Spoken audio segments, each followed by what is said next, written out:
I've been good. I've been taking it easy, working a lot.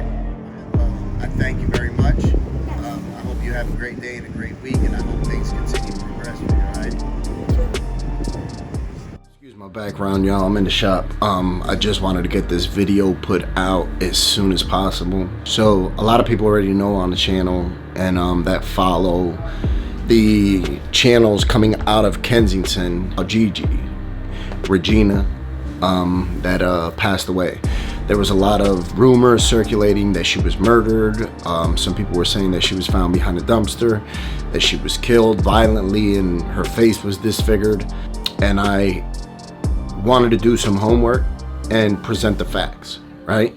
Because at the end of the day, this is somebody's life we're talking about, right? Somebody whose family might watch these channels and hear about that. So they might not be in contact with her. They might not even know she's passed on yet, right? So imagine being in those shoes, being at home. She's from out on the west side of Pennsylvania, from a town near Erie, right? So imagine being at home watching YouTube and you see the channel and you watch because you've seen your mother, your friend, or your family member on these channels doing an interview, right? And you know she's living in Kensington, you know she might not be in the best spot of her life, and then you hear that she got murdered, right? It'd be extremely unsettling, upsetting, and heartbreaking. So with that being said, I just want to break down the facts and let the truth be known, right? Because nothing good comes out of assuming. So this is what I know to be fact. And so Gigi passed almost 2 weeks now. She passed. They had a memorial service last week at the shelter that she was at. They did a little memorial service for her friends there. That's where a lot of people first found out that she had passed on. Okay, so like I said, there was rumors that she was killed, that she was stabbed, that she was beaten to death, that she was found behind a dumpster, and none of those rumors are true.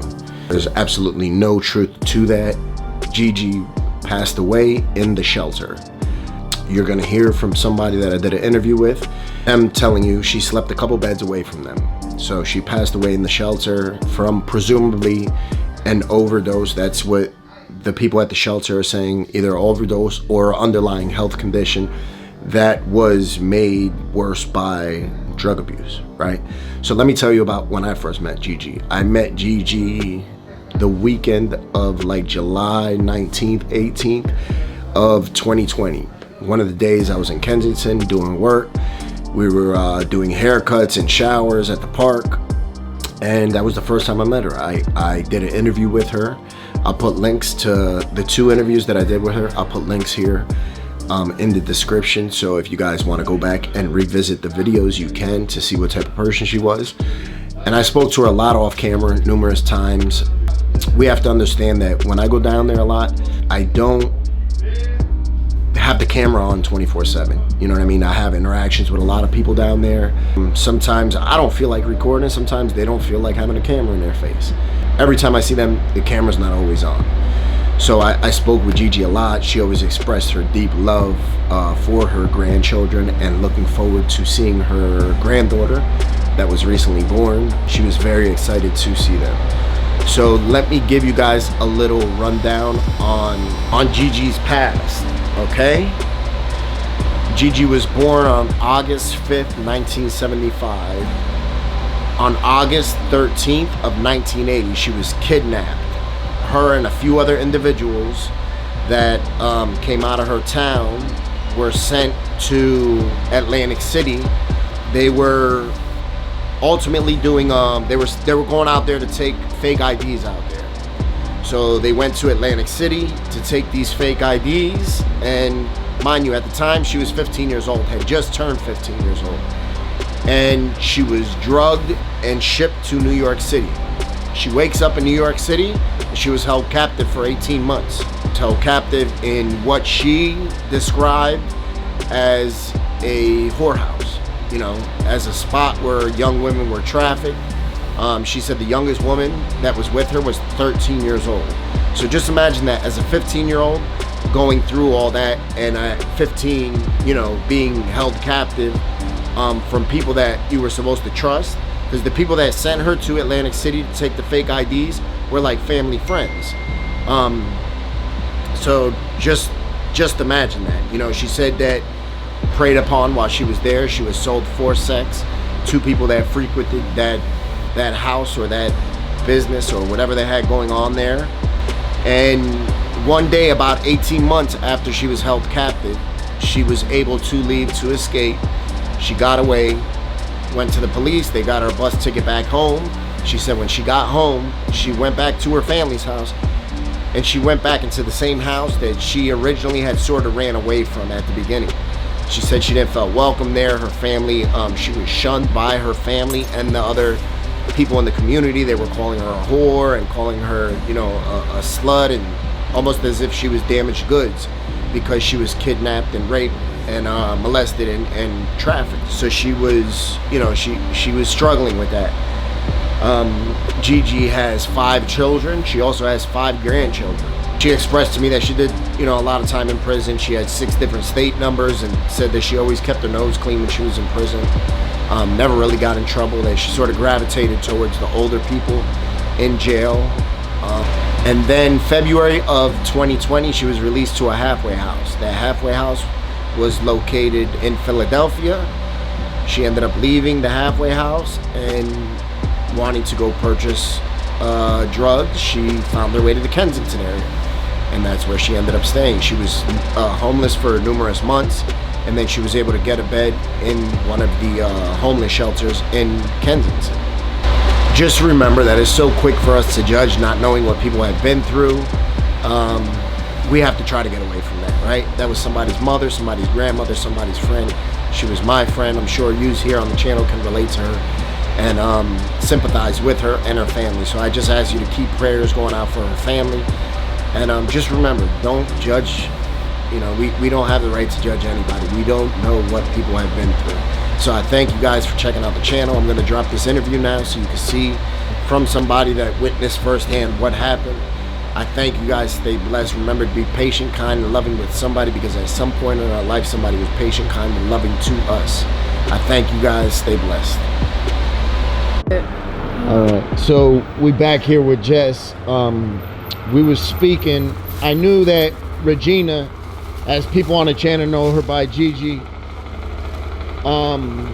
that she was in the same shelter as Jess. So I figured I would ask her if she was familiar with the situation.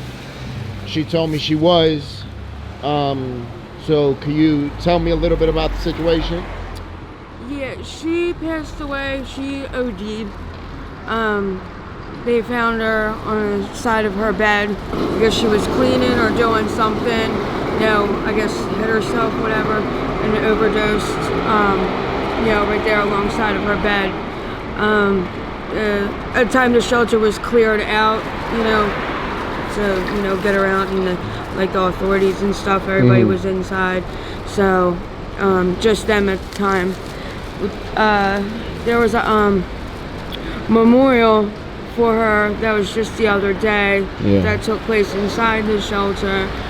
But you know, people like to talk and stuff like that. You'll hear like different stories, like, oh, you know, somebody killed her, or, you know, somebody gave her a hot shot, or somebody all types of crazy stuff.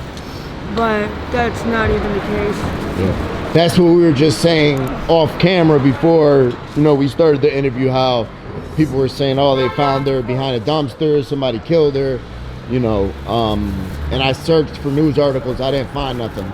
So I didn't think that was the case. And I'm glad at least we know, you know what I mean, now. So anybody on the channel, a lot of, you know, people grow to like people that we interview, you know, and they get close to them and feel, you know, a lot of people were saddened by the news of her passing. Yeah, she was a good person. Yeah, you know, she was funny. Yeah, exactly. She was cool. That, you know, the couple times that I interviewed her, she was always upbeat. You know, she was always a nice person, and it's sad to see anybody go. like with any person, you either are gonna like her or you're not. Yeah. You know, I liked her. Yeah. Kay liked her. Yeah. Now with stuff like that, does that get you scared? You know, does it ever make you think, damn man, I need to stop doing whatever I'm doing, you know, before I don't have the chance? It does. But at the same time, it's like it's not it that doesn't easy. scare me. Yeah. I have overdosed before. Obviously, you know, it didn't wake me up enough yet. Yeah. I'm still out here. Yeah. All right. Well, I thank you, Jess. I appreciate your time as always, and thank you for, you know, setting the record straight and just giving us some proper information. I thank you. Welcome.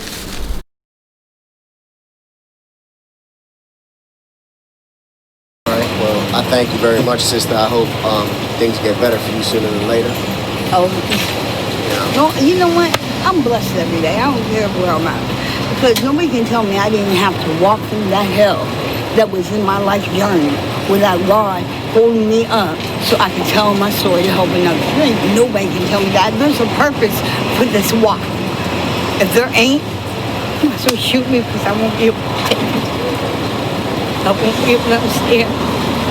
There's a purpose. There's a purpose, Gigi. I promise you that. There's people that are going to see this interview, and I'm going to, next time I come down here, if I see you, I'm going to show you the comments, and you're going to see how much love you get. I promise you that. All right, sister? I'll keep you in prayer, and I hope things get better for you sooner than later. All right, sweetheart? And it was a pleasure speaking to you. I thank you. Can I please have some water?